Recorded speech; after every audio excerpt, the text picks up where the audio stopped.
अरे भाई, आवाज आवाज नहीं करे भाई। काफी लंबा ब्रेक हो गया था।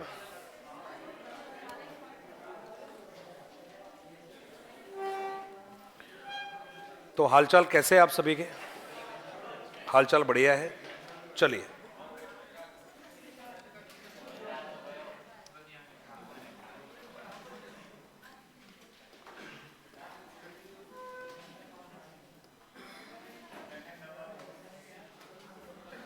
चलिए अब आवाज कृपया करके नहीं करें।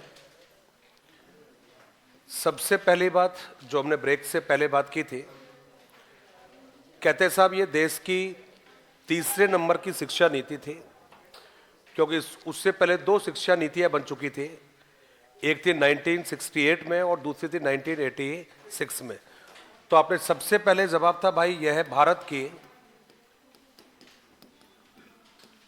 भारत की तृतीय शिक्षा नीति है। तो तृतीय शिक्षा नीति है, यह आपने जवाब दे दिया है।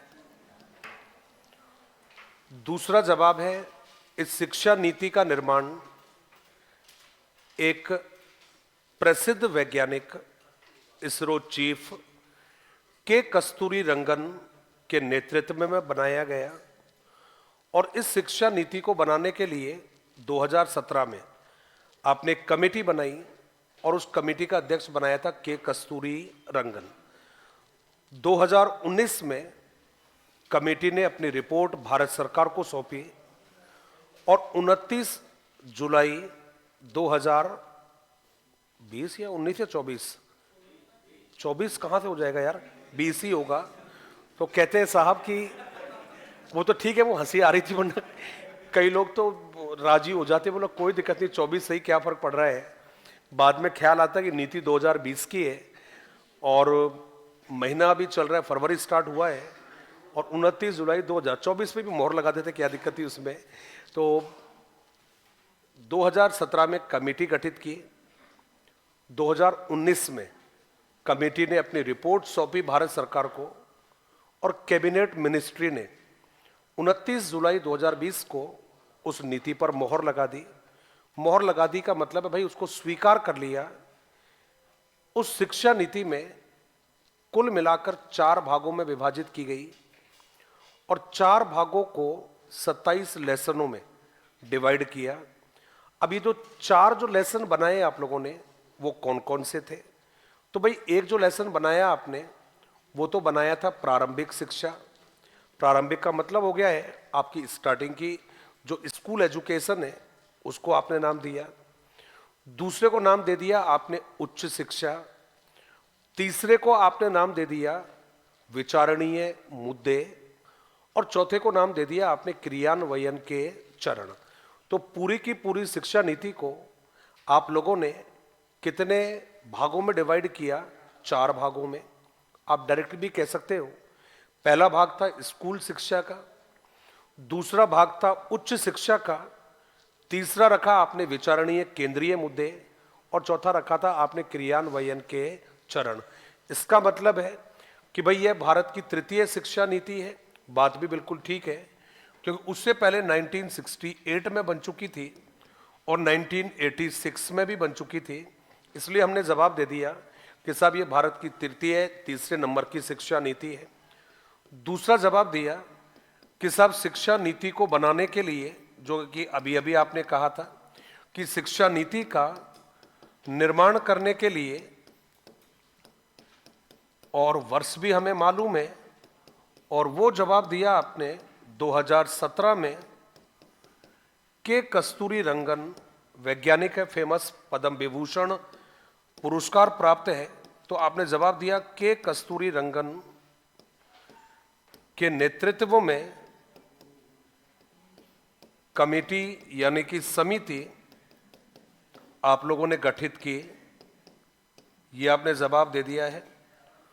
दूसरा जवाब है आपका, और उसमें कहा आपने 2019 में समिति ने अपनी जो रिपोर्ट है, वो अपनी रिपोर्ट पेश की ये आपने जवाब दे दिया। जो जो मैंने बोला है अभी एग्जैक्टली मैंने वही लिखा है, और जो बोला था वही यहां पर लिखूंगा, जो लिख रहा हूं वही बोला था पहले। दूसरा जवाब है आपका 29, जी हां, जुलाई और 2020 को सरकार ने नीति को, हाँ जी, आपको स्वीकार किया। अच्छा कॉपी, अरे वाह यार, क्या बोला, कॉपी कर ले, क्या बात है। मतलब ये ब्रेक के बाद में जबरदस्त परिवर्तन आया। उससे पहले तो उतारने की बात कर रहे थे आप, है ना, और अभी डायरेक्टली किसकी बात कर रहे हो आप लोग।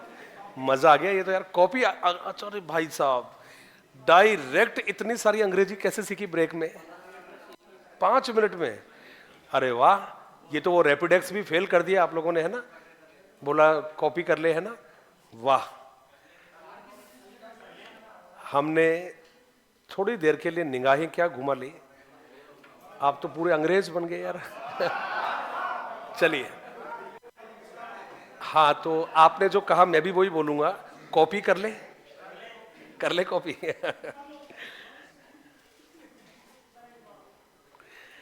कॉपी कर ले, सच कह रहा हूं, आज का दिन का सबसे प्यारा डायलॉग, कॉपी कर ले। वाह, मजा आ गया। किसने बोला था वैसे कॉपी करने वाली बात ही? अच्छा आपने बोला था क्या ये? अच्छा क्रेडिट दे दिया, मैं तो दे ही रहा हूं ना यार इतनी देर से। शानदार है यार, कॉपी कर ले। हाँ कॉपी कर लो। कॉपी कर लेते भाई, अच्छी है।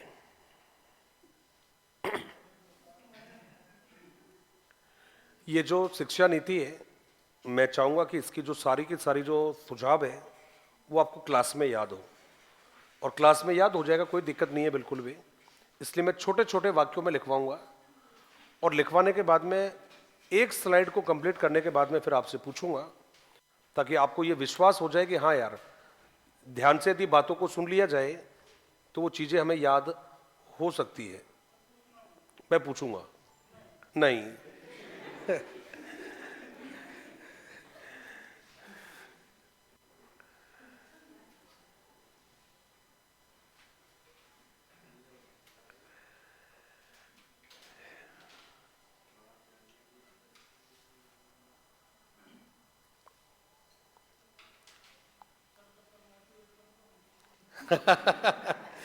आप तो पहले ही मोटिवेटेड हो यार।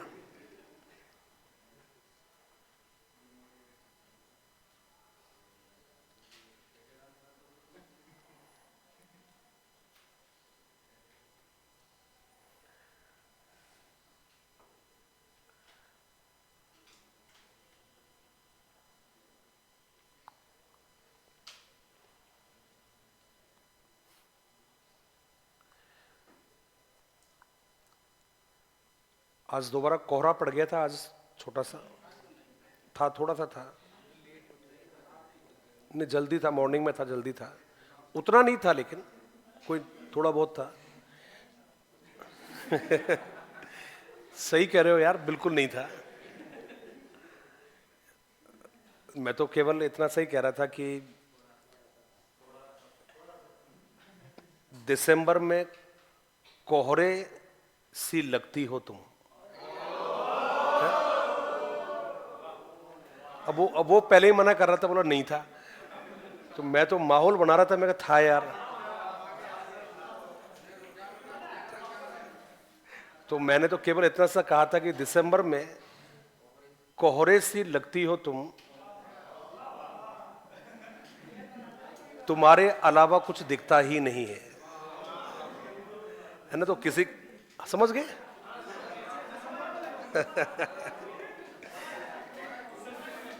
यदि वो शेर समझ में आ जाए तो वो शेर थोड़ी कहलाएंगे फिर वो। नहीं अब नहीं यार, नहीं और दूसरी बार सुना देंगे, दूसरा सुना देंगे। चलिए, ये लिखा शायद आप लोगों ने, देखिए अब कुछ इतना भारी भरकम बातें नहीं की थी। देश की तीसरे नंबर की शिक्षा नीति थी, उससे पहले 1968 में बन चुकी थी, 86 में बन चुकी थी, एक बात खत्म हुई है। इस शिक्षा नीति का निर्माण एक वैज्ञानिक के नेतृत्व में हुआ जिनका नाम था के कस्तूरी रंगन।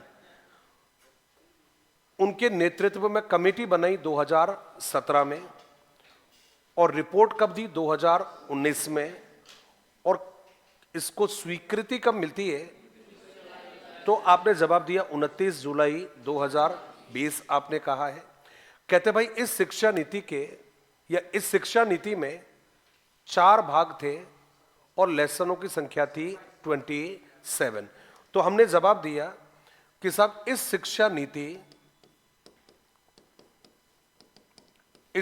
नीति और चारों के नाम भी हमें ध्यान रखना है कि 27 अध्यायों को निम्न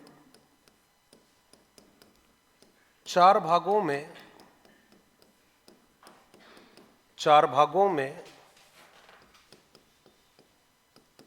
विभाजित किया।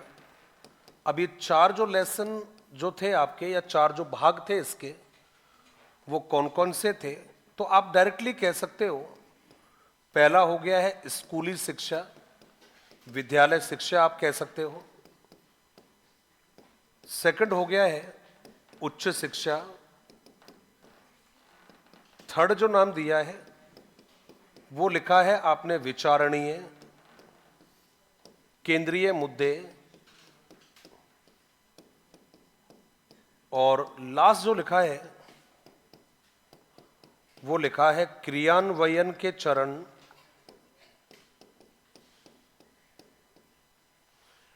स्कूली शिक्षा, उच्च शिक्षा, विचारणीय, केंद्रीय मुद्दे और क्रियान्वयन के चरण, 4 इसको भागों में बांटा है। पहला है स्कूली शिक्षा, उच्च शिक्षा, विचारणीय, केंद्रीय मुद्दे और जवाब दिया है क्रियान्वयन के चरण। टू द पॉइंट फैक्चुअल बातें कर रहे हो। अभी हमने 4 जो है इसके वो भाग लिख लिए हैं। स्कूलों की शिक्षा कैसी रहेगी, उच्च शिक्षा कैसी रहेगी, हमारे पास विचारणीय जो मुद्दे हैं वो कौन कौन से होंगे जिन पर हमें गौर करने की आवश्यकता है, और इस नीति को कैसे लागू किया जा सकता है, इन सब के बारे में आपने लिखा हुआ है। हो गया है स्कूली शिक्षा, हो गया है उच्च शिक्षा, हो गया है विचारणीय, केंद्रीय मुद्दे हो गए हैं और क्रियान्वयन के चरण, ये हमने लिख लिया है। अब हमें बात करनी है कि साहब ऐसा क्या क्या लिखा हुआ है इस पूरी नीति में। तो हमें सबसे पहले लिखना है और उसमें हेडिंग बनाएंगे नीति के सिद्धांत।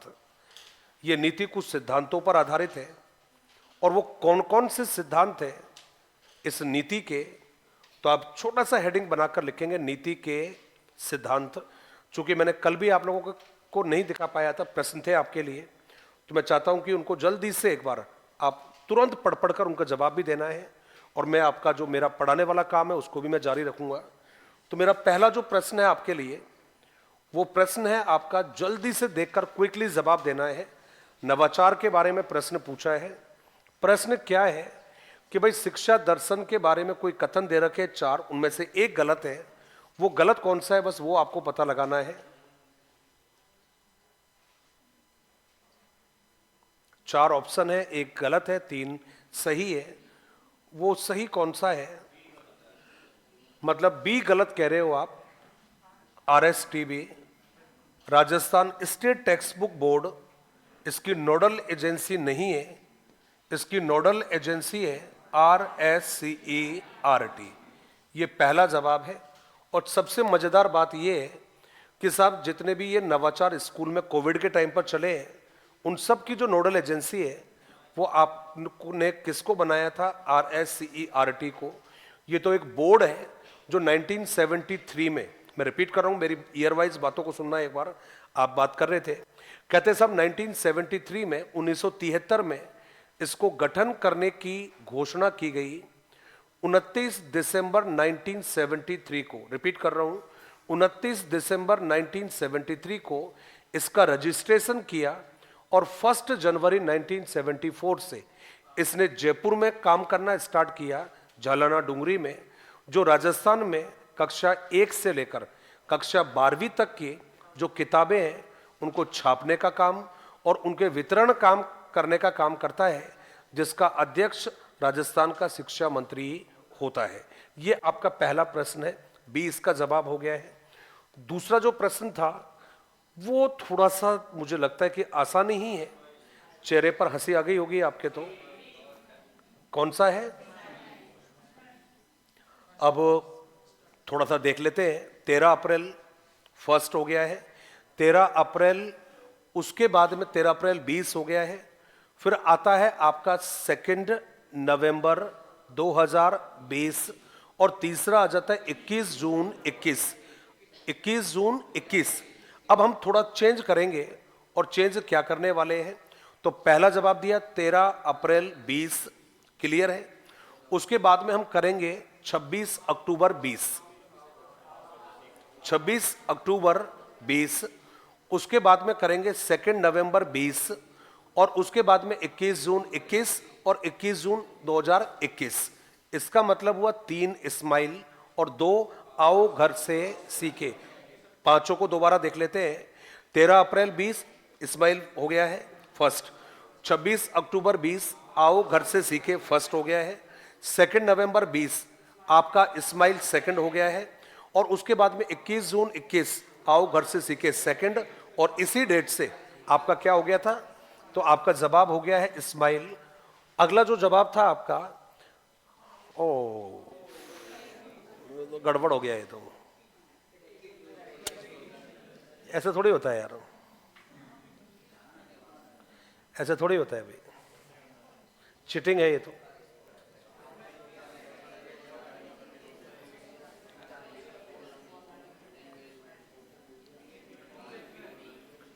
Social media interface for learning engagement, social media के संसाधनों का प्रयोग अधिगम की संलग्नता के लिए किया, उस प्रोग्राम को कहा जाता है स्माइल। अगला जवाब है आपका, हाँ, अब आएगा मजा।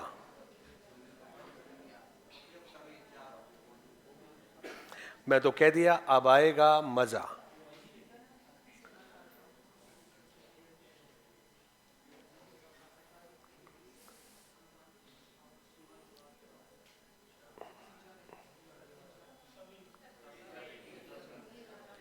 कैसे पकड़ा आप लोगों ने इसके आंसर को?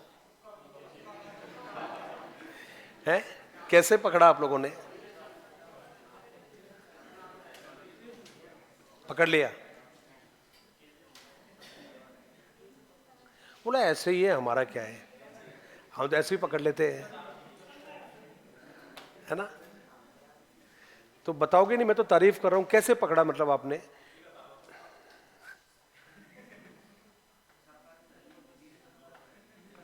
नहीं, किसी को बताना नहीं चाहिए कैसे पकड़ा, ये बेहद पर्सनल बातें होती है ये। चलिए, कुछ आइडिया लगा? क्योंकि आंसर तो केवल ये है।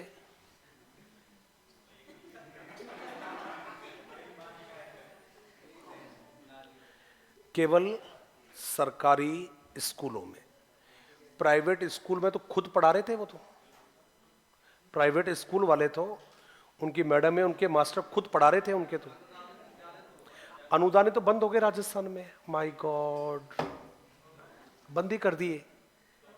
क्यों? क्योंकि राजस्थान सरकार अनुदानित स्कूलों के मैनेजमेंट के लिए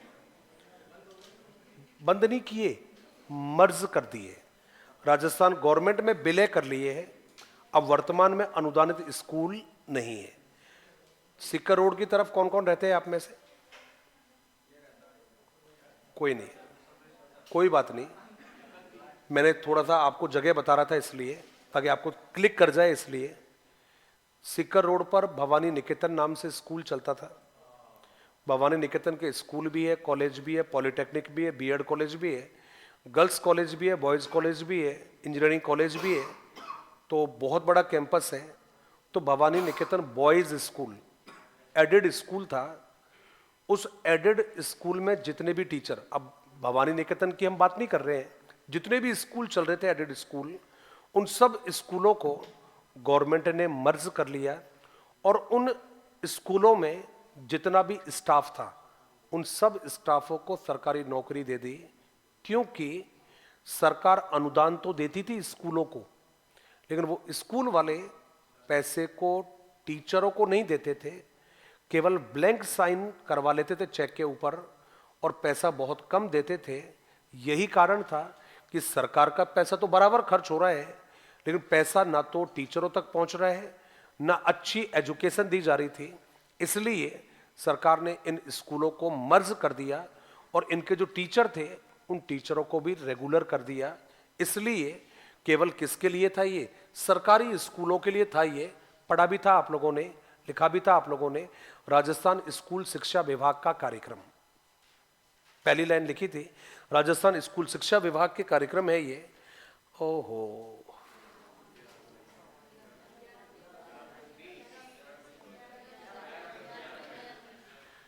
11 मई 2020 और शिक्षा की जगह यदि ज्ञानवाणी लिख देते तो, यदि ज्ञानवाणी कर देते तो ये कैसे हो जाएगा यार? अलग हो जाएगा। लिखवाया मैंने आप लोगों को, शिक्षावाणी राजस्थान गवर्नमेंट का कार्यक्रम है और ज्ञानवाणी भारत सरकार का है। प्रोसेस स्टार्ट हो गया था 2001 से, लेकिन स्टार्टिंग सही मामले में होती है 7 जुलाई 2003 से। फॉर्मेलिटी के तौर पर ट्रायल के रूप में मार्च 2003 से स्टार्ट हो गया था, लेकिन सिस्टमेटिक शुरुआत कब से मानी जाती है? तो जवाब था आपका 7 जुलाई 2003। एक और प्रश्न फिर आगे बढ़ेंगे। ओ,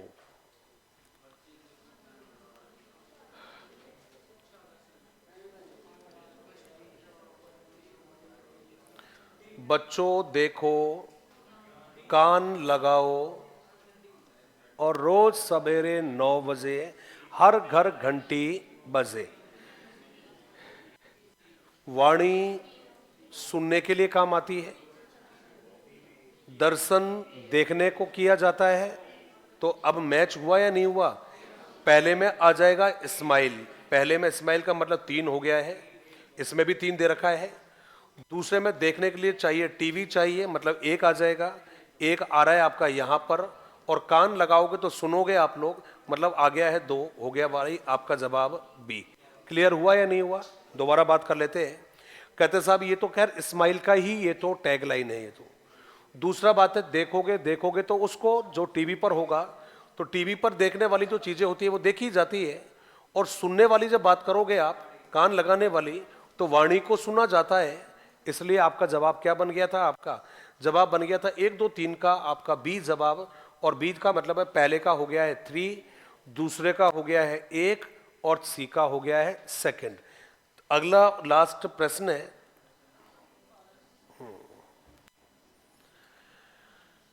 आप मदद कर दूं थोड़ा सा। राजस्थान के शिक्षा में बढ़ते कदम, राजस्थान के शिक्षा में बढ़ते कदम कार्यक्रम में कौन सी तकनीकों का उपयोग किया जाता है?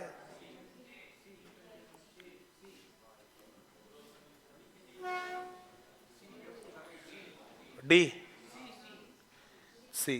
कैसे पता चला आप लोगों को?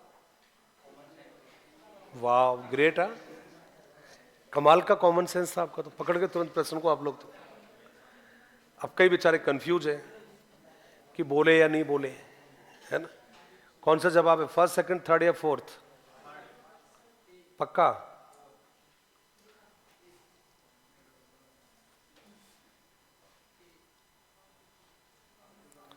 Artificial intelligence. दिक्कत है, कहते किसे है, होता क्या है ये, है ना? कहते किसे है? एआई कहते हैं इसको, एआई, आर्टिफिशियल इंटेलिजेंस। क्या है ये? एक सॉफ्टवेयर है ये, ऐसे समझोगे, याद नहीं करना है अपने को, रटना नहीं है।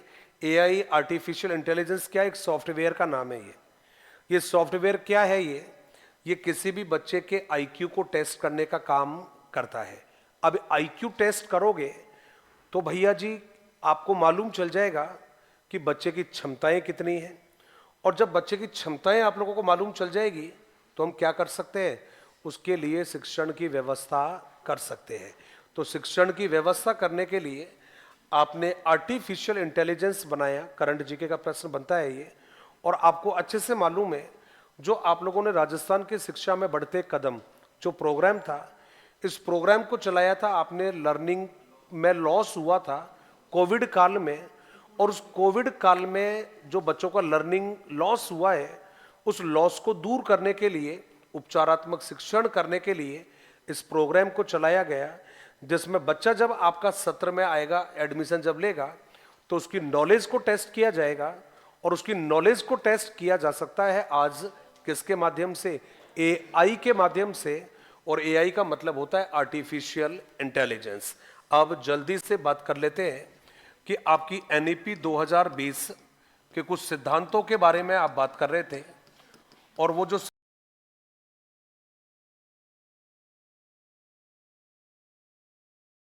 है आपके, वो कौन कौन से हैं। तो भाई देखिएगा, इसके जो सिद्धांत है उसमें पहला जो सिद्धांत है वो आपका यही बनता है कि भाई इस शिक्षा नीति में बालक को प्रमुखता दी है।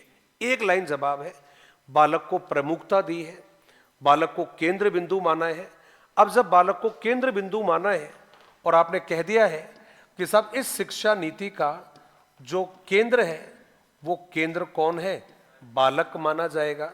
अब आपने कहा साहब बाल केंद्रितता का सिद्धांत इसमें स्वीकार किया है, लेकिन हम कैसे कह सकते हैं कि बालक को केंद्र माना है।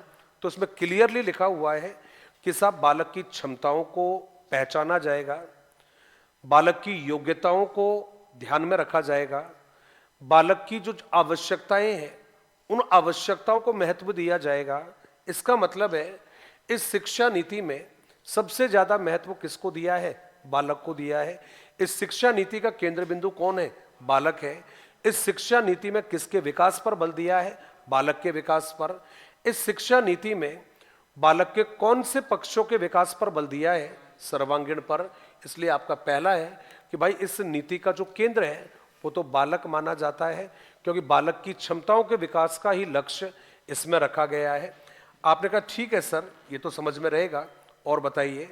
दूसरा जवाब दिया है कि साहब ये जो शिक्षा नीति है आपकी, इसमें सतत एवं जो व्यापक मूल्यांकन है, उस सतत एवं व्यापक मूल्यांकन को स्वीकार किया है। बच्चे की सभी जो क्षमताएं होंगी उन सभी क्षमताओं का आपको जांच करनी है। उसके लिए आपने नाम दे दिया है सतत और व्यापक मूल्यांकन, आपने जवाब दिया है। अगला जवाब दिया है और उसमें कहा आप लोगों ने रचनात्मकता, और रचनात्मकता के साथ में आपने नाम दिया है तार्किक चिंतन। इसका मतलब है इस शिक्षा नीति में हमने निर्धारित किया है कि सब बच्चों में क्रिएटिविटी, बच्चों में रचनात्मकता, बच्चों में सृजनात्मकता के गुण जो है वो विकसित होने चाहिए। और बच्चों में तार्किक चिंतन की जो क्षमताएं हैं, ये तार्किक चिंतन की क्षमताएं विकसित हो। इसका मतलब है बालक केंद्र हो गया है। बालक का मूल्यांकन आप करोगे सतत और व्यापक आधार पर, सीसीई जिसको आपने कहा था। बच्चे में हम क्रिएटिव जो गुण हैं उनको विकसित करेंगे। बच्चे में तार्किक जो चिंतन है हम उसको करने की क्षमताएं, ये हम बच्चों को विकसित करेंगे। कहते साहब बहु विविध कहा इन्होंने, और बहु विविध आयाम का मतलब होता है कि साहब जो भाषा की, जिसको आपने बहुभाषिकता या कहा था आप लोगों ने, क्या कहते हैं भाई मल्टी लैंग्वेजिस्टिक को क्या कहते हैं हिंदी में, बहुभाषिकता ना, बहुभाषिकता। अरे यार बहु छोड़ो ना यार, कहाँ हर चीज में बहु दिखती है ना। आ जाएगी यार, क्यों टेंशन ले रहे हो।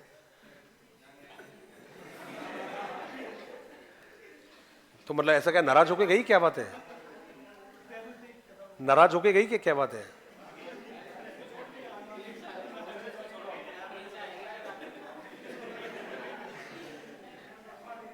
मैंने मैडम हो, मैं जैसे कई सारे टाइम हो गया पढ़ाते पढ़ाते, नहीं पैदा तो हो गई होगी यार, तो पैदा नहीं हुई होगी तो भाई साहब फिर अधेड़ा अवस्था में जाके शादी होगी। फिर आप हिल फिर क्यों, क्योंकि अभी मान लो पैदा नहीं हुई होगी तो आप फिर हिलने डुलने लायक ही नहीं रहोगे, फिर तो मामला खराब हो जाएगा फिर उस समय पर। तो आपने जवाब दिया है कि बहुविविध आयाम और बहुभाषिकता है, इसको आप लोगों ने बल दिया है। इसका मतलब है जो बच्चों को आप सिखाओगे तो एक से ज़्यादा जो भाषाएं होंगी उनमें हमें बच्चों को सिखाना है, ये आपने जवाब दिया है। इसी में हम लोगों ने जवाब दिया कि साहब हम शिक्षा में तकनीक को शामिल करेंगे।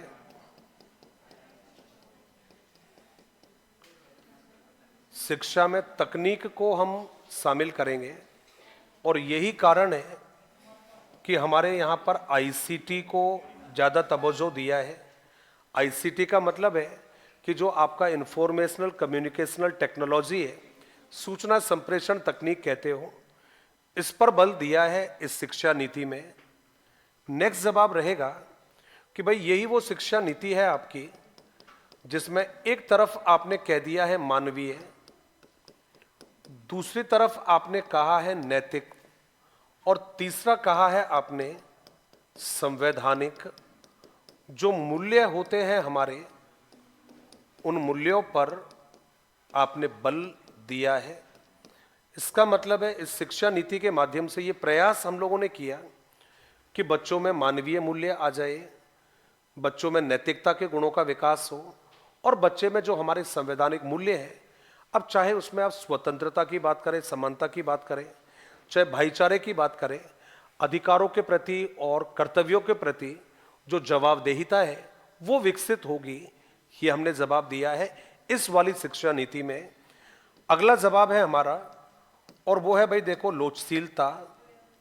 और लोचशीलता का मतलब है कि ये एक ऐसी आपकी शिक्षा नीति है जिसमें आवश्यकता के अनुसार परिवर्तन लाए जा सकते हैं। तो इस पूरी शिक्षा नीति में नमनीयता या लोचशीलता का जो सिद्धांत है उस सिद्धांत पर बल दिया गया है। इसके अलावा ऐसी शिक्षा नीति जिसमें अवधारणाओं की समझ पर बल दिया है, और अवधारणाओं की समझ पर बल का मतलब हो गया है कि भाई इस शिक्षा नीति में रटने पर बल नहीं दिया है, इस शिक्षा नीति में स्मरण पर बल नहीं दिया है, बल्कि किस पर बल दिया गया है, समझ पर बल दिया गया है कि बच्चा ज़्यादा से ज़्यादा समझे। बच्चे को आप प्रत्यक्ष जो सीखने के अवसर है वो आप प्रदान करिएगा। इसके अलावा इसी शिक्षा नीति में हम लोगों ने नवाचारों पर बल दिया है। नवाचार, अब चाहे वो मूल्यांकन में नवाचार हो, अब मूल्यांकन में नवाचार का मतलब है भाई इसमें SIQE पर बल दिया है, इसमें परख पर बल दिया है, परख पर बल दिया है, इसमें बल दिया है निपुण भारत पर बल दिया है, इसमें बल दिया गया है आपका 360 डिग्री पर बच्चों का इवैल्यूएशन करना। इसका मतलब है कि साहब इस शिक्षा नीति में नवाचारों पर विशेष तौर पर बल दिया गया है। यही वो शिक्षा नीति है जिसमें नवाचारों के अलावा भी आपने कहा है कि साहब हमें शिक्षा में जो शोध होते हैं, जो अनुसंधान होते हैं, उन अनुसंधानों पर हमें प्रोत्साहन देना है। इसका मतलब हुआ इस पूरी की पूरी शिक्षा नीति को बनाने में कुछ आदर्शों ने सिद्धांत का काम किया। और वो आदर्श कौन से हैं कि भैया आपको बच्चे को केंद्र में रखकर ही इस नीति को बनाना है। आप लोगों को, आपको बच्चों की सभी क्षमताओं की अनवरत रूप से और व्यापक स्तर पर आपको जांच करनी है। आपको इस तरह से नीति को डिजाइन करना है जिससे बच्चे में सृजनात्मक गुणों का विकास हो सके, बच्चा तर्क करना सीख सके। बच्चे को सिखाते समय किसी एक भाषा पर हमें जोर नहीं देना है। यही कारण है पहली शिक्षा नीति में जो 3 लैंग्वेज फॉर्मूला आपने काम में लिया, वो 3 लैंग्वेज फॉर्मूला यहां पर भी काम में लिया है। मतलब बच्चों को त्रिभाषा सूत्र है उसके माध्यम से हम पढ़ाएंगे। इन्होंने शिक्षा में तकनीक पर भी बल दिया है। मानवीय, नैतिक और संवैधानिक जो हमारे मूल्य है इनके विकास पर बल दिया है। लोचशीलता है उस पर बल दिया है। अवधारणाओं की समझ पर बल दिया है और आपने कहा कि साहब नवाचारों पर बल दिया है और इसके अलावा शोध और जो अनुसंधान है उन पर भी बल दिया गया है। तो ये वो आदर्श है जिनको केंद्र में रखकर इस पूरी की पूरी जो नीति है उसको हमने बनाया भी है और यही वो बातें हैं जिनके माध्यम से हम इस शिक्षा नीति में जोर भी देते हैं। तो आपने हेडिंग बनाया था एनईपी 2020 के सिद्धांत। अब उसमें एक एक करके आप इनके नाम लिखेंगे। पहला नाम रहेगा और वो रहेगा बालक। बालक इस शिक्षा नीति का बालक इस शिक्षा नीति का केंद्र है।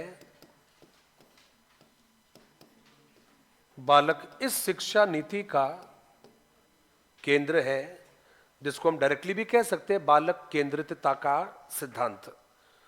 दूसरा जवाब रहेगा और उसमें लिखा है सतत एवं व्यापक मूल्यांकन पर बल। सतत एवं व्यापक मूल्यांकन पर बल। सतत एवं व्यापक मूल्यांकन पर बल। नेक्स्ट रहेगा रचनात्मकता एवं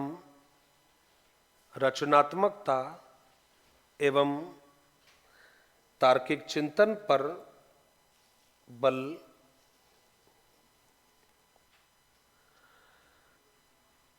रचनात्मकता एवं तार्किक चिंतन पर बल। नेक्स्ट लिखिएगा बहुभाषिकता पर बल। बहुभाषिकता, आपने जब रीट की तैयारी की होगी तो सबसे ज्यादा प्रश्न पूछते हैं रीट और सीटेट में किसके बारे में? बहुभाषिकता। ये रीट और सीटेट वालों का सबसे फेवरेट प्रश्न है। ये 100% इसके बारे में प्रश्न पूछा जाता है। मल्टी लिंग्विस्टिक बोलते हैं। बहुभाषिकता बाधा होती है, समृद्ध होती है, साधन होता है, क्या है ये? तो वो आपने कहा है बहुभाषिकता। नेक्स्ट रहेगा शिक्षा में तकनीक पर बल। शिक्षा में तकनीक पर बल। शिक्षा में तकनीक पर बल।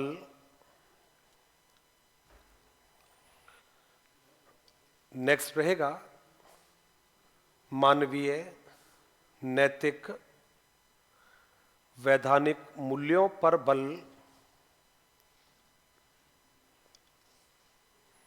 मानवीय नैतिक संवैधानिक मूल्यों पर बल। मानवीय नैतिक संवैधानिक मूल्यों पर बल। मानवीय नैतिक संवैधानिक मूल्यों पर बल। नेक्स्ट लिखिएगा लोचशीलता पर बल। लोचशीलता पर बल। लोचशीलता पर बल मतलब इस पूरी नीति में संशोधन करना, इसमें बदलाव करना बहुत आसान है।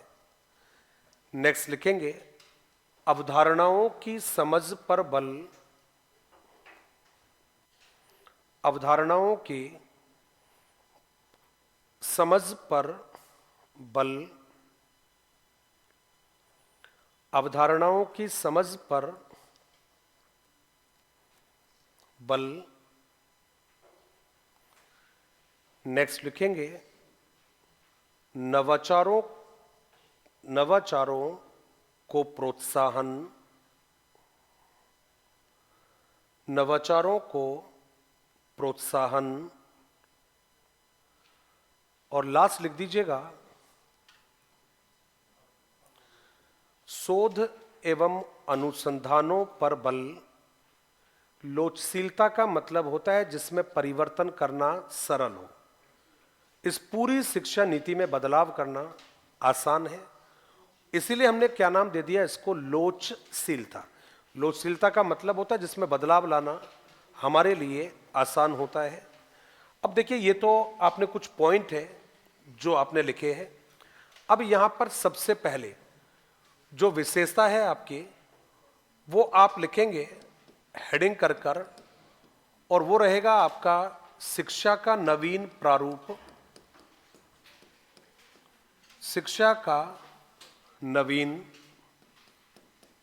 प्रारूप।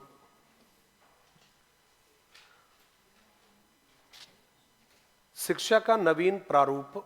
और भाई देखो, मेरा एक छोटा सा 2-3-4 मिनट का निवेदन है आपसे कि आप इसको लिखना मत अभी जो लिखवा रहा हूं, क्योंकि मैं चाहता हूं कि क्लास का काम क्लास में ही समझो, घर पर जाकर नहीं समझना अपने को। घर पर जाकर तो केवल अपने को रिवीजन ही करना है। तो केवल आप सुनना, समझना, और जहां समझ में नहीं आए आप मुझे दोबारा बोलना, मैं दोबारा बताऊंगा आप लोगों को। तो मैंने सबसे पहले एक लाइन लिखी है और उसमें लिखा है साहब, इस नीति में, एक लाइन लिखी है मैंने, इस नीति में 1986 की नीति के प्रारूप 10+2+3 को संशोधित करके यह प्रारूप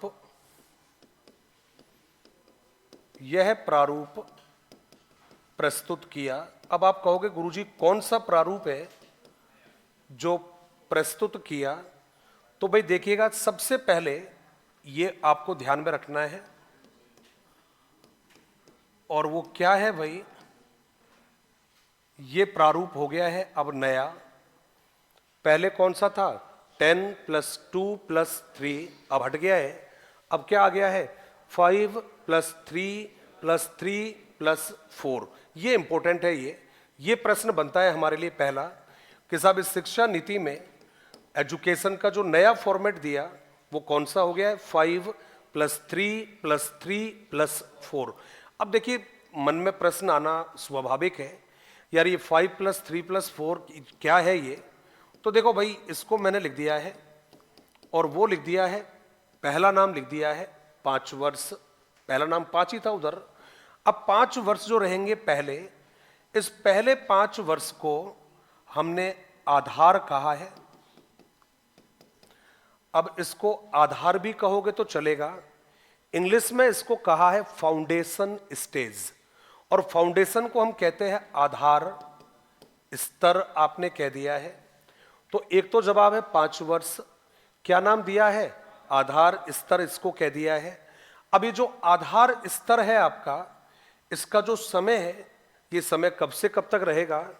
तो भाई इसका समय रहेगा 3 से लेकर कब तक? 8 वर्ष तक रहेगा। 3 से लेकर 8 वर्ष तक रहेगा। अब साहब ये जो 3 से लेकर 8 वर्ष है, इसमें दरअसल में क्या रहेगा कि साहब इसमें 3 से 6 वर्ष की, ये जवाब आपको समझना पड़ेगा। डायरेक्ट लिखोगे तो फिर चीजें समझ में नहीं आएगी। पहले ध्यान से सुनना। पहले 5 है, ये प्रथम 5 वर्ष हो गए हैं। क्या नाम दिया इसको? आधार स्तर इसको कहा गया है। इसका समय कब से कब तक होता है?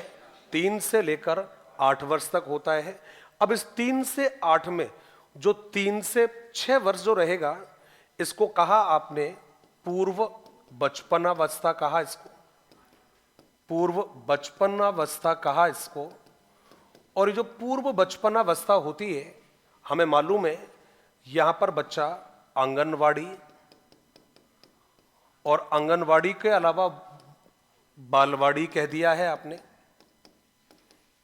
आंगनवाड़ी, बालवाड़ी, बाल वाटिका भी जिसको कहते हैं आप, से सीखेगा। ये आपका जवाब हो गया है।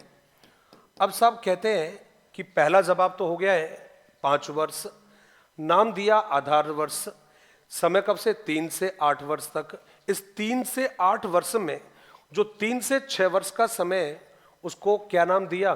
पूर्व बचपनावस्था। और बच्चा किस में सीखेगा? आंगनवाड़ी और बालवाड़ी या बाल वाटिका से सीखेगा, प्ले ग्रुप के माध्यम से सीखेगा। अब कहते हैं साहब 3 से 6 के बाद में समय बचता है 6 से 8।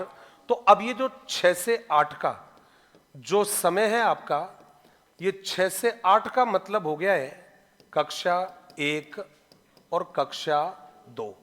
क्लियर रहेगा भाई आप लोगों को? मैं रिपीट करूंगा कि पहले 5 वर्ष है, नाम दिया आधार वर्ष, इसका समय कब से कब तक होता है? 3 से 8 वर्ष का होता है। इसमें जो बच्चे हैं स्टार्टिंग के 3 से 6 वर्ष के जो बच्चे होंगे, उसको नाम दिया है आपने पूर्व बचपनावस्था, जहां पर बच्चा आंगनवाड़ी और बालवाड़ी से सीखेगा। अब 6 के बाद में जो समय आ रहा है 6 से 8 का, इसमें शामिल होती है कक्षा 1 और कक्षा 2।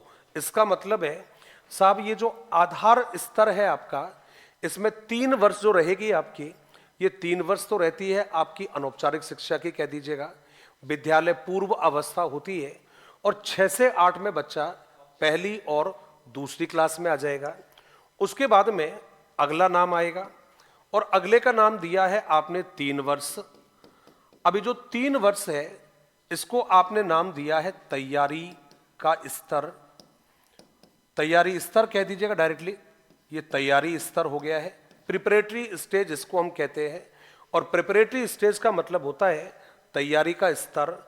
अब ये जो समय है इसका समय रहेगा 8 से 11 वर्ष का रहेगा। कब से कब तक?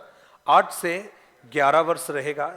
अभी जो 8 से 11 है, इसमें क्लास कौन कौन सी शामिल होगी? तो इसमें क्लास होगी आपकी 3 से 5वीं की जो कक्षा है वो इसमें शामिल हो गई है। ये आपका जवाब हो गया है। अब साहब आपने कहा ये प्राथमिक स्तर हो गया एक तरह का आपका, ये कौन सा स्तर? प्राथमिक स्तर। तो ये भाई आपका प्राथमिक स्तर हो गया है, इसको आप प्राथमिक स्तर आप कह सकते हो। दूसरा जवाब है आपका अगले वाले 3 का, और ये जो अगले वाला 3 है, दरअसल में इसे बोलते हैं मध्य स्तर, मिडिल एज कहते हैं। तो ये हो गया भाई, देखो मध्य स्तर आपका जवाब हो गया है, ये मध्य स्तर हो गया है। समय एज 8 से लेकर 11 इसका था, और 11 से लेकर 14 ईयर 14 वर्ष तक का जो समय है वो इसका हो जाएगा। तो ये भाई इसका समय हो गया है, और समय हो गया है आपका 11 से लेकर 14 वर्ष का। अब जो क्लास है आपकी, ये क्लास कहाँ से कहाँ तक हो जाएगी? 6 to 8 हो जाएगी। कहाँ से कहाँ तक? 6 to 8 कक्षा हो जाएगी। और एक तरह से देखा जाए तो ये आपका कौन सा लेवल हो गया है? उच्च प्राथमिक स्तर आपका हो गया है ये। तो भाई इसको आपने उच्च प्राथमिक स्तर आपने कहा है इसको, ये आपका जवाब हो गया है। और ये जो उच्च प्राथमिक स्तर है, ये आपका 3rd वाला लेवल हो गया है। उसके बाद में आपका आता है लास्ट वाला 4, और ये जो लास्ट वाला 4 है, ध्यान रखना, इसको कहते हैं माध्यमिक स्तर। ये आपका जवाब है माध्यमिक स्तर। और इसका जो समय है ये रहेगा 14 से लेकर 18 वर्ष तक रहेगा। इसमें क्लास कहाँ से कहाँ तक आएगी? तो जवाब हो गया 9 से लेकर 12 की कक्षा। और भाई जी इसको आपने यहाँ पर कह दिया है माध्यमिक स्तर, वहाँ चाहो तो आप माध्यमिक लिख दो, उच्च स्तर लिख दो, ये आपका हो। उच्च शिक्षा तो मत कहिएगा भाई, उच्च शिक्षा में तो, उच्च स्तर में तो आपका शिक्षा विभाग आ जाएगा, फिर वहाँ तो फिर आपका यूनिवर्सिटी एजुकेशन आ जाएगी। तो हम इसको केवल उच्च स्तर कह दीजिएगा या माध्यमिक स्तर कह दीजिएगा। अब देखिए मैंने ये किया है चेंज, अब चेंज करूंगा। और अब मुझे बताइए कि साहब नई यानी कि जो एनईपी 1986 थी, उसमें शिक्षा का एक पैटर्न था जो किस नाम से था?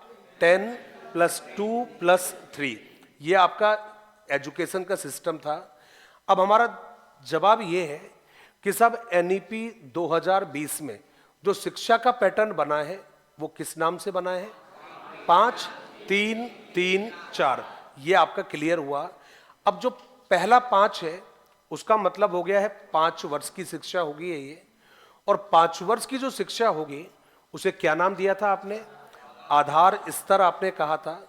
और ये जो आधार स्तर है इसका समय कब से कब तक होता है? 3 से 8 वर्ष तक होता है। और जो 3 से 8 तक का समय है इसको हम कितने भागों में बांट सकते हैं? 2 भागों में बांट सकते हैं, 3 से 6 और 6 से 8। 3 से 6 को आपने क्या नाम दिया? आप कह सकते हो भाई ये तो पूर्व प्राथमिक हो गया है, ये कह सकते हो। आप विद्यालय पूर्व कह सकते हो। आंगनवाड़ी और खेलों के माध्यम से बच्चा सीखता है। फिर दूसरा आता है 6 से 8। 6 से 8 में क्लास कौन सी आएगी? पहली और दूसरी आपकी हो गई है। उसके बाद में सेकंड पे आता है 3 वर्ष। उस 3 वर्ष को आपने क्या नाम दिया? तैयारी का स्तर आपने कहा। उसमें एज जो रहेगी 8 से 11, और क्लास कौन सी रहेगी? 3 से 5। Very good. और आप चाहो तो उसको कौन सा लेवल कह सकते हो? प्राथमिक लेवल आपका हो गया है। उसके बाद में थर्ड पर भी 3 ही आता है, और उस 3 को आपने क्या नाम दिया? क्या नाम दिया है? मध्य स्तर कहा है। उसमें जो एज है वो कहां से होगी? कहां से? 11 से 14 होती है। और क्लास कौन सी आएगी उसमें? 6 से 8। और हम इसको क्या कह सकते हैं लास्ट में? वही आपका है, क्या नाम दोगे? उच्च प्राथमिक आपका हो गया है। फिर लास्ट वाला आता है 4 ईयर का। एज ग्रुप कहां से कहां तक आएगा? 14 से 18। क्लास कौन सी आएगी? 9 to 12 आ जाएगी। और आप लेवल को कह सकते हो माध्यमिक स्तर। ये याद रहेगा नहीं याद रहेगा? एक बार दोबारा कर ले, एक बार फ्रीक्वेंटली। फ्रीक्वेंटली पहले 5 है, पहले 5 को नाम दिया आधार वर्ष कहा है। एज हो गया 3 to 8 हो गया है, 2 भागों में बांट दिया, 3 to 6 और 6 to 8। ये आपका हो गया है। सेकंड वाले का समय 3 वर्ष का है। एज हो जाएगा 8 से 11, कक्षा हो जाएगी 3 से 5, और नाम दे दिया आपने प्राथमिक। अगली जो है 3 वर्ष का है, समय हो जाएगा 11 से 14, क्लास हो जाएगी कहां से? 6 से 8। क्या नाम दे दोगे? उच्च प्राथमिक। और जो लास्ट वाला है 4, उसको क्या नाम दिया आप लोगों ने? माध्यमिक स्तर। समय कब से कब तक हो गया है? 14 से 18 हो गया है। क्लास कौन सी? 9 से 12। भाई याद हो जाएगा नहीं याद होगा? ये मजा आ जाएगा। ये याद करने वाली बात थी। जल्दी से अब हम इसको लिखेंगे एग्जैक्टली इसी तरह से। देखो भाई, मजा तो आना चाहिए ना।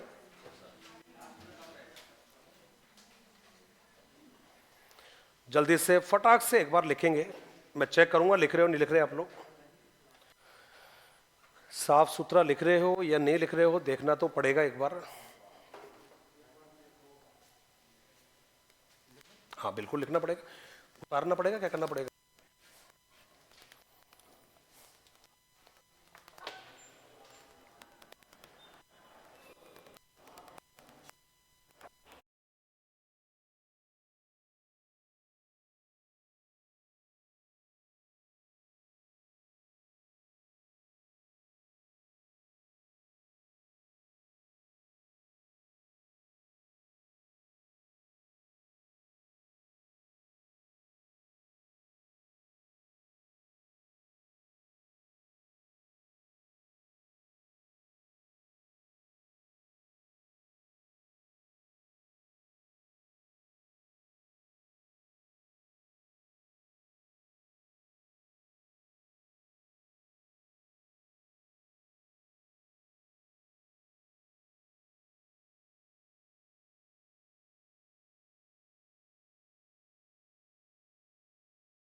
दिमाग में जो चीज़ें आ जाती है उनको लिखना अच्छा लगता है, और जो चीज़ें दिमाग में नहीं आती है उनको लिखना भी अच्छा नहीं लगता है।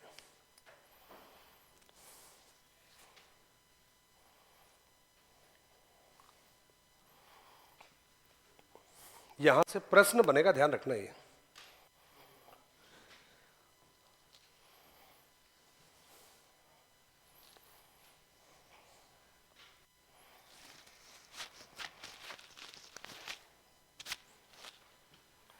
सर लिख लिया आप लोगों ने?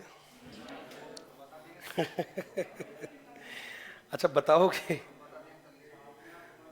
अच्छा अपने आप ही बता दोगे, पूछने की आवश्यकता भी नहीं पड़ेगी, है ना? Very good.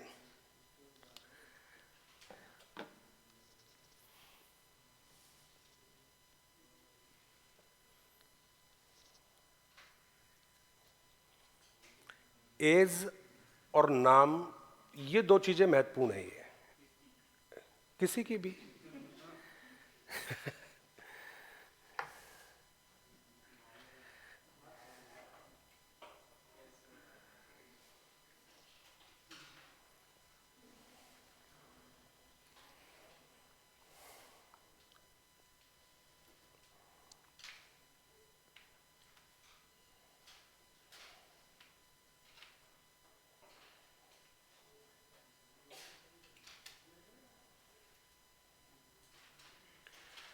ज़्यादा जब वैकेंसियाँ आती है तब मैंने लोगों को कम नौकरी लगते हुए देखा है, मतलब सिलेक्शन का रेशियो कम रहता है, और जब वैकेंसियाँ कम होती है तब मैंने लोगों को अक्सर नौकरी लगते हुए देखा है। इसका मतलब ये हुआ कि ज़्यादा वैकेंसी आए तब आप सोचोगे नौकरी लगेगी, अच्छी बात है, सोच सकते हो, कोई दिक्कत नहीं है।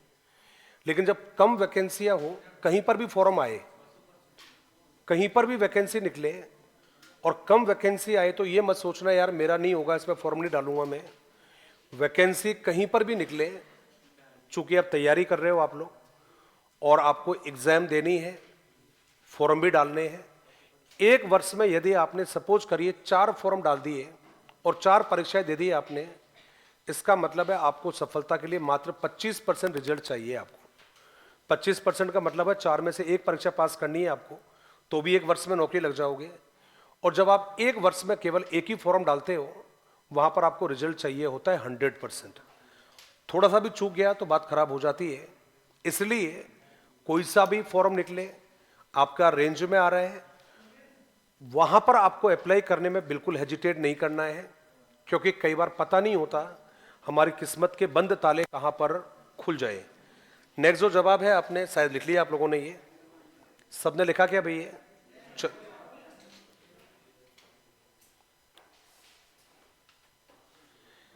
ये शिक्षा का नया पैटर्न दिया है, इसमें ये हमने लिखा है। दूसरा आप लिखिएगा और उसमें लिखेंगे, और इसमें हम लिखेंगे पहला जवाब लिया है, और इसमें लिखेंगे साहब इस नीति में, अगला लाइन है, और इसमें लिखेंगे इस नीति में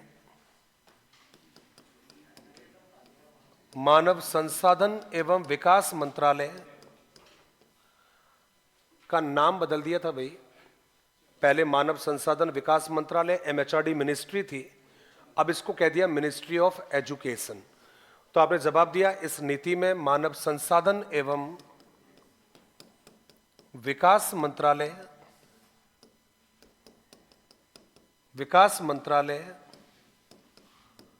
का नाम परिवर्तन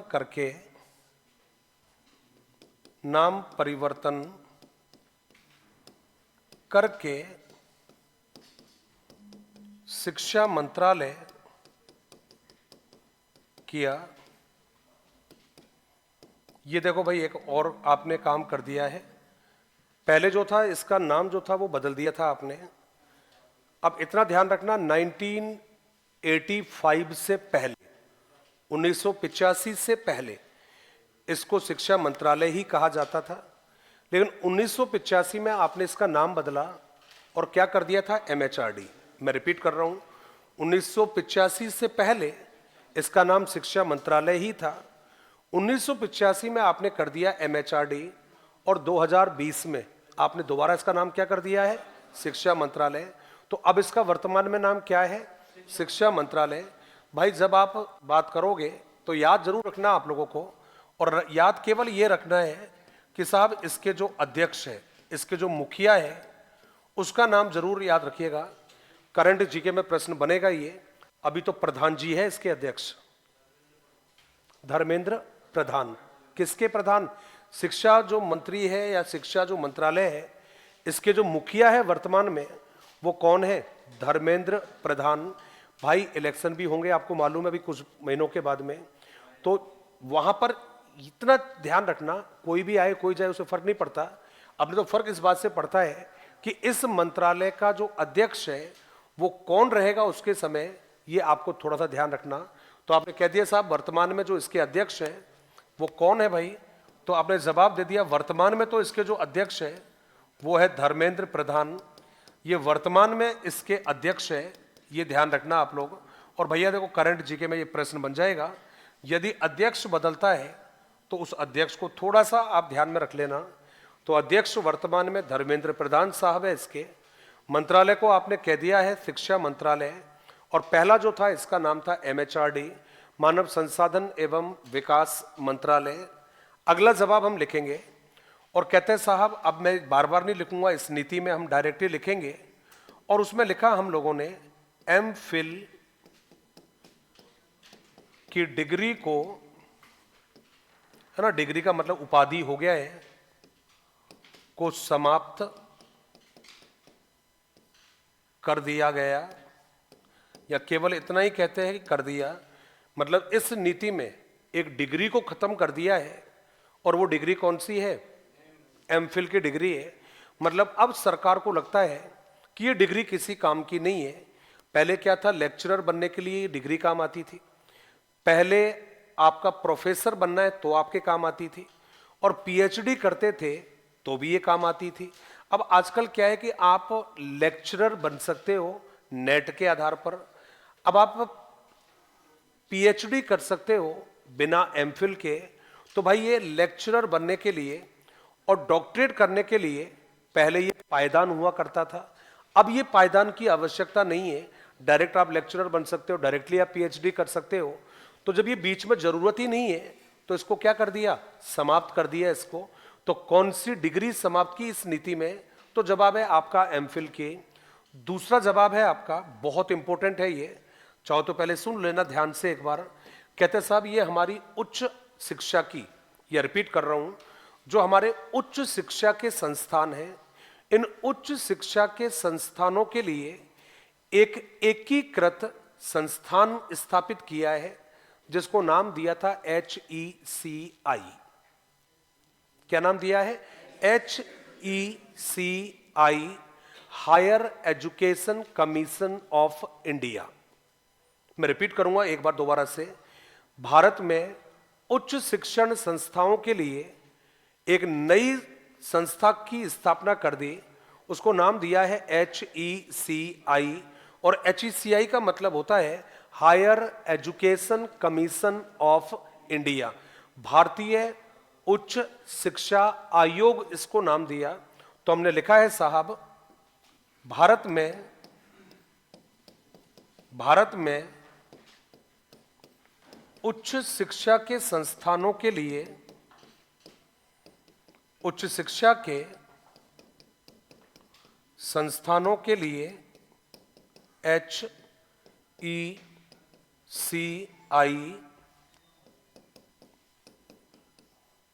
हायर एजुकेशन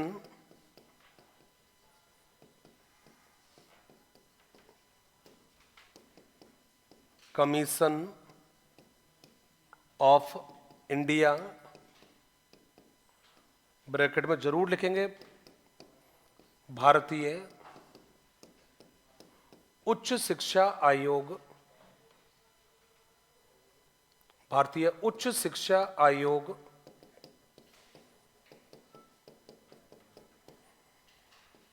का गठन किया।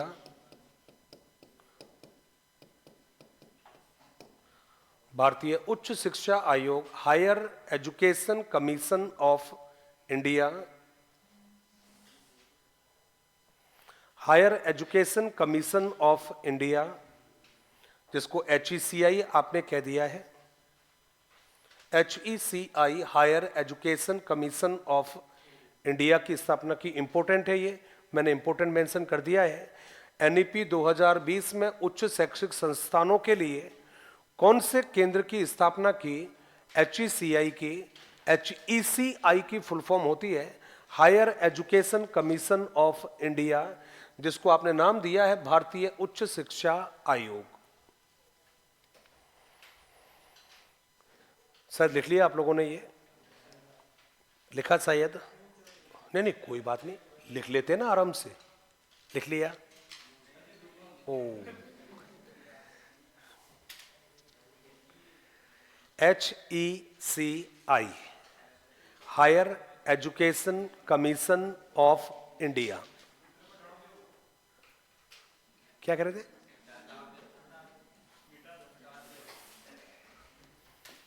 चलिए, नेक्स्ट जो नाम है उसमें लिखेंगे, और उसमें लिखेंगे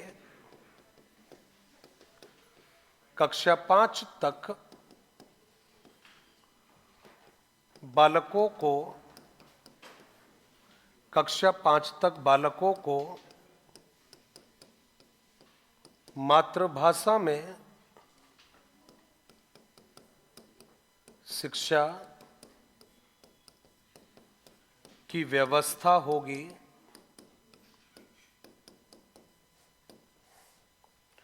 मतलब कक्षा 5 तक आप प्रयास करो, बच्चों को किस में सिखाओगे?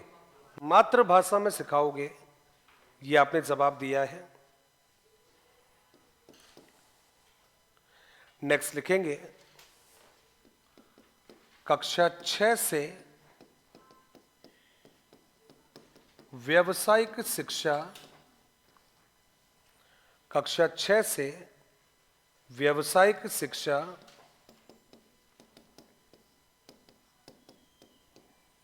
प्रारंभ हो।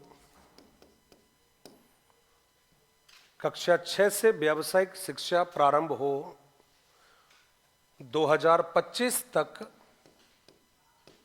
2025 तक यह सुविधा विद्यालय एवं उच्च शिक्षा में 50% छात्रों को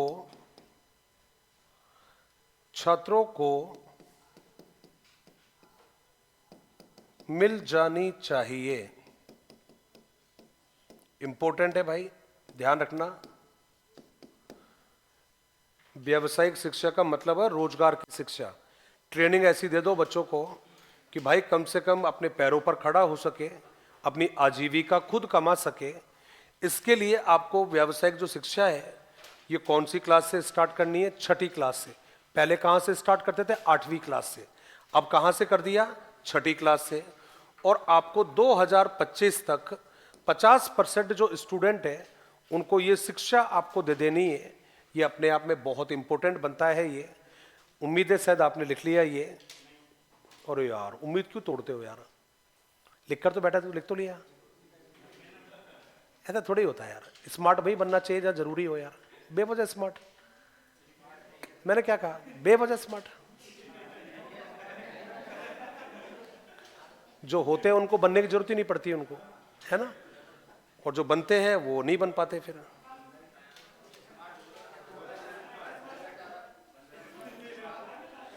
हाँ है ना यार, है। ईश्वर की बनाई इस दुनिया में हर इंसान स्मार्ट होता है। उसके माता पिता से पूछो कि उसका बेटा या बेटी स्मार्ट है या नहीं है, तो उनकी आंखों से पूछोगे तो वो बता दें। क्या कह रहा है भाई? हाँ तेरे से कर रहा हूं, क्या कर रहा था अभी?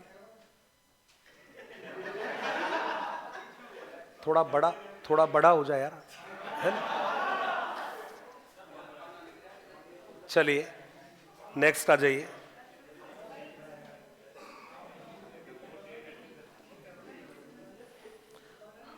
और आइए नेक्स्ट में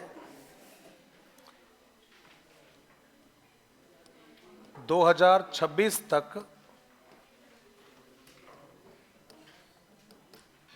कक्षा तीन के बालकों में बुनियादी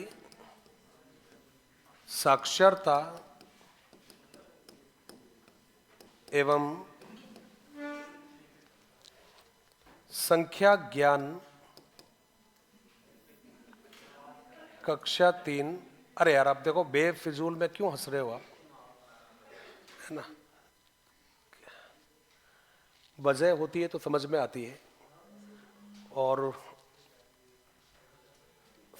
बुनियादी साक्षरता एवं संख्या ज्ञान, जिसको FLN कहते हैं, बुनियादी साक्षरता एवं संख्या ज्ञान का कौशल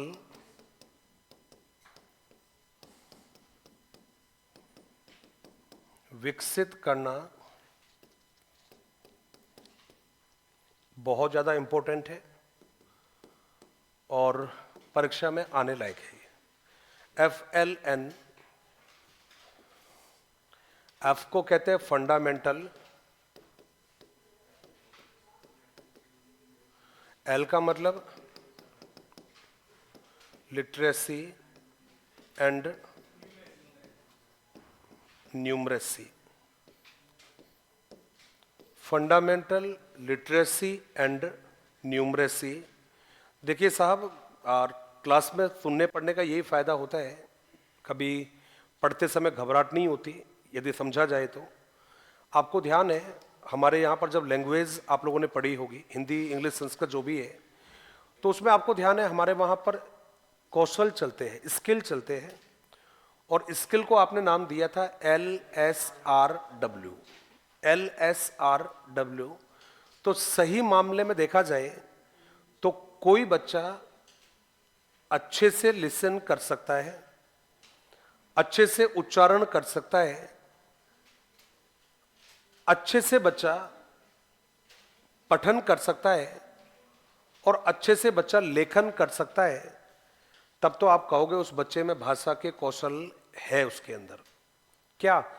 श्रवण, उसके बाद में बोलना, फिर पठन या उच्चारण और फिर लेखन, तो आप कह दोगे उस बच्चे में भाषा के कौशल है। और यदि कोई बच्चा लिखना जानता है, लिखे हुए को पढ़ना जानता है और पढ़े हुए को समझ सकता है, तब तो आप कह दोगे कि वो बच्चा बुनियादी साक्षरता है उसके अंदर। और दूसरा जवाब है आपका एन। एन का मतलब होता है न्यूमरेसी, और न्यूमरेसी का मतलब होता है संख्यात्मक ज्ञान।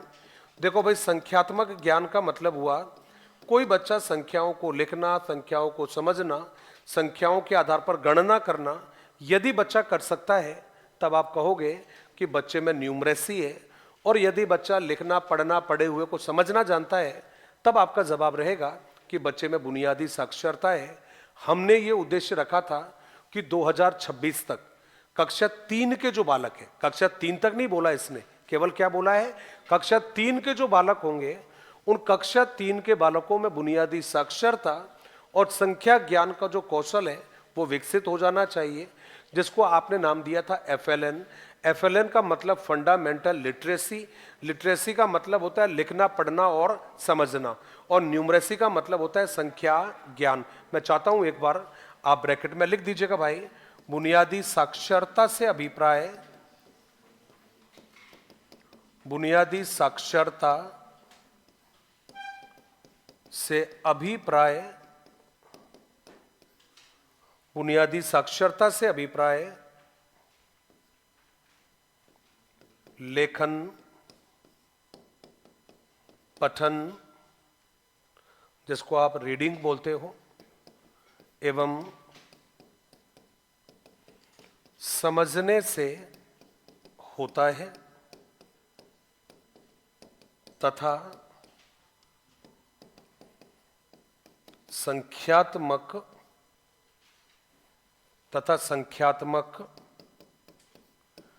ज्ञान से अभिप्राय तथा संख्यात्मक ज्ञान से अभिप्राय संख्याओं को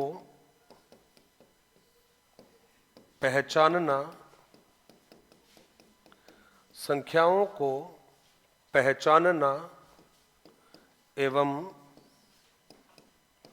उनसे गणना करने की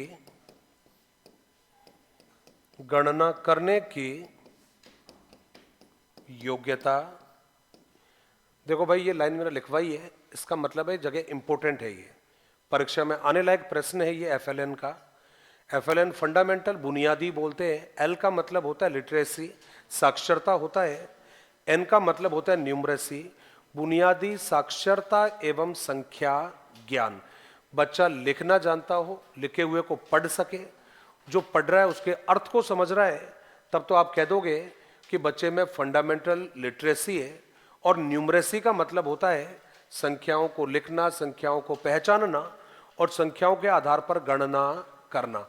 देखिए, ये जो क्लास 3rd है, यहां पर लिखा है एफएलएन और वर्ष आपने कौन सा लिखा है, 2026 आपने लिखा है। लिख लिया तो मुझे बताइए, फिर आगे चलते हैं। अभी LITTERECY लिटरेसी।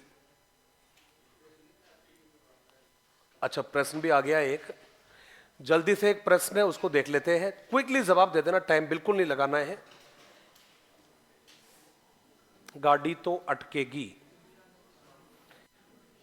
गाड़ी पक्का अटकेगी। विद्यालय प्रसारण कार्यक्रम के तहत 20 मिनट समय के लिए रेडियो कार्यक्रम का प्रसारण होता है। यह कक्षाओं से संबंधित होता है, 5, 8, 5, 12, 1, 5, 3, 12। कौन सा है? 1, 5। कैसे पता चला?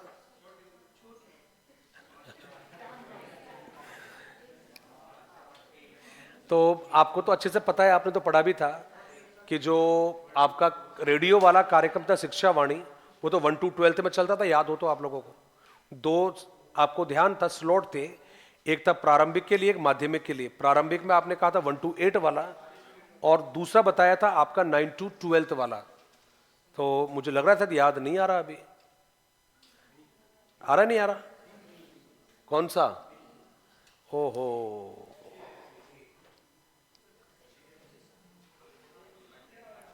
कौन सा? कक्षा 3 से 12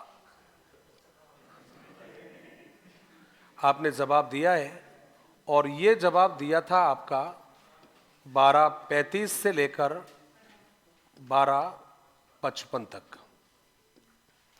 हर स्कूल में, अब भैया देखो, कोई बजाता नहीं बजाता अलग बात है, बाकी सरकार तो यही कह रही है कि जो लास्ट के 20 मिनट होंगे छुट्टी से पहले वाले, उसमें आपको बच्चों को एक साथ बिठाकर रेडियो बजाना है, क्योंकि रेडियो पर शिक्षा का प्रोग्राम चलता है और उसका समय होता है 20 मिनट। क्योंकि आपको मालूम है, जो आपका शिक्षा वाणी वगैरह थे, ये आपने चलाए थे कोविड के समय पर, जब बच्चा स्कूल नहीं जाता था। अब तो बच्चे ने स्कूल जाना स्टार्ट कर दिया है, इसलिए ये जो 20 मिनट का समय है, ये आपको रेडियो बच्चों के लिए चलाना है, और रेडियो पर जो प्रोग्राम टेलीकास्ट होगा उसे बच्चा ध्यान से सुनेगा। मुझे लगता है इसका जवाब तो है आपके पास। विशेष योग्यता वाले विद्यार्थियों हेतु घर पर अध्ययन हेतु चलाए गए कार्यक्रम से है। हाँ, ए। कैसे मालूम चला? राजस्थान प्रथम राज्य भारत का जो इस तरह का काम कर रहा है। CWSN बच्चों के लिए कार्यक्रम है, ये चाइल्ड विद स्पेशल नीड के लिए। हमने जवाब दिया है कि साहब, जिस तरह से आपने स्माइल ग्रुप बनाए थे, उसी तरह से आपको इन बच्चों के भी, दिव्यांग बच्चों के भी आपको व्हाट्सएप ग्रुप बनाना है और उस व्हाट्सएप ग्रुप पर ठीक उसी तरह से स्टडी कंटेंट पहुंचाना है जैसे आप लोगों ने स्माइल कार्यक्रम में पहुंचाया था। उस कार्यक्रम को आपने क्या नाम दिया था? मिशन समर्थ। एक और प्रश्न है, जल्दी से देखिएगा।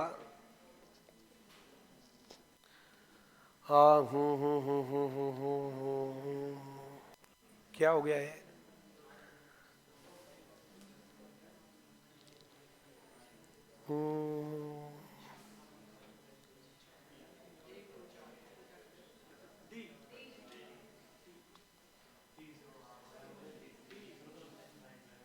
पक्का? कुछ कंफ्यूज हो रहे हैं कुछ लोग।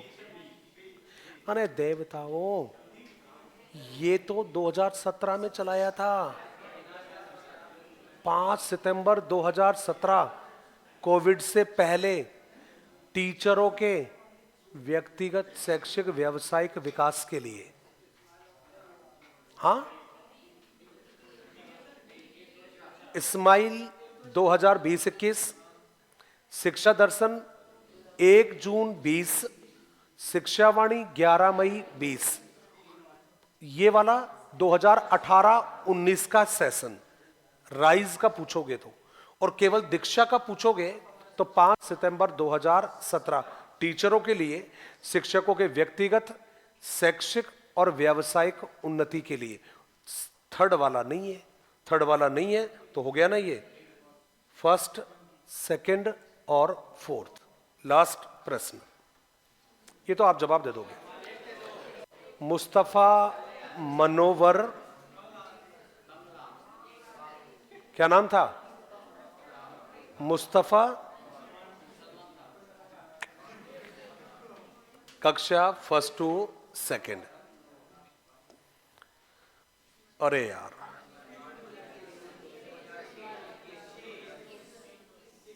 अरे रुको रुको रुको मैडम, आप तो रुको। अरे रुको,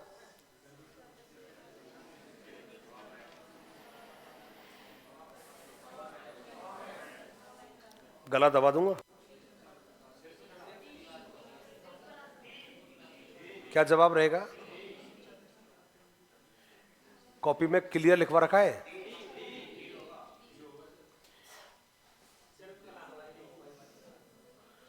कॉपी में लाइन भी मैंने अलग से लिखवा रखी थी इसकी। शनिवार को कला शिल्प पर आधारित प्रोग्राम प्रस्तुत किया जाएगा। चेक करो। नहीं नहीं नहीं, देखो देखो भाई, आजकल क्या भरोसे का जमाना है ही नहीं आजकल, है ना? चेक करो एक बार, करो करो करो, जल्दी देखो जल्दी देखो, मिला क्या? भाई साहब, आजकल जमाना है ही नहीं भरोसे का।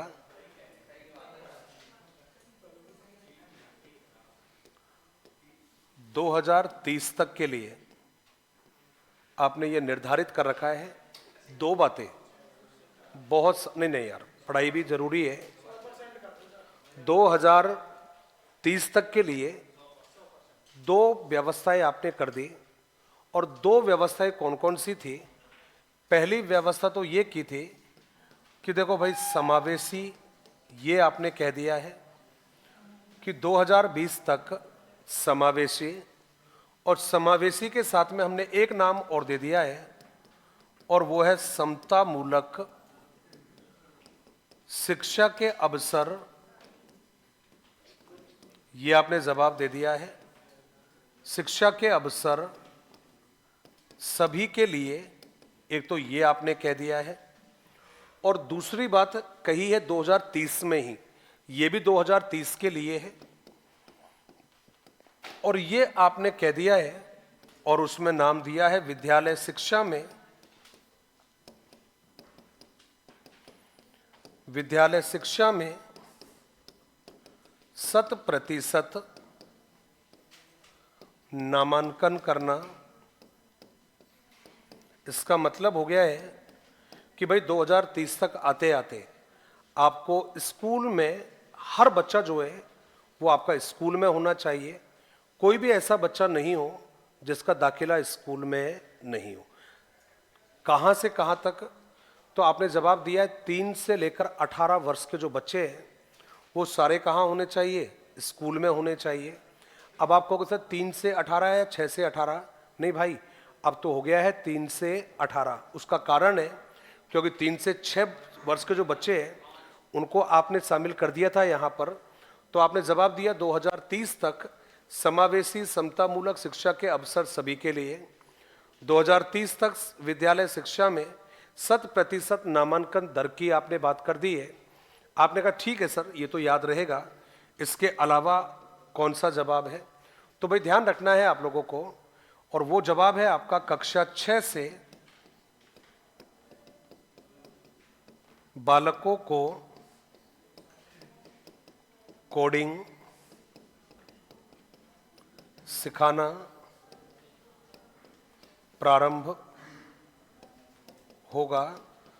कोडिंग का मतलब होता है संख्याओं को, शब्दों को उनके प्रतीकों के आधार पर पहचानना। रीजनिंग में पढ़ा होगा आप लोगों ने, कोडिंग डिकोडिंग चलता है। तो जो कोडिंग डिकोडिंग आप सीखते हो भैया 12th के बाद में, अब ये कह रहे कि आप उसको कौन सी क्लास से सिखाना स्टार्ट करोगे? कक्षा 6 से सिखाना स्टार्ट करोगे, और उसको नाम दे दिया है कोडिंग और सिखाना। देखिए कल क्लास टॉपिक है आपका कल्याणकारी योजनाएं वाला, 2-4 बातें इसके बारे में बची है, तो कल मैं आपको मेरा वाला पार्ट कंप्लीट करवा दूंगा। धन्यवाद। जय हिंद, जय भारत।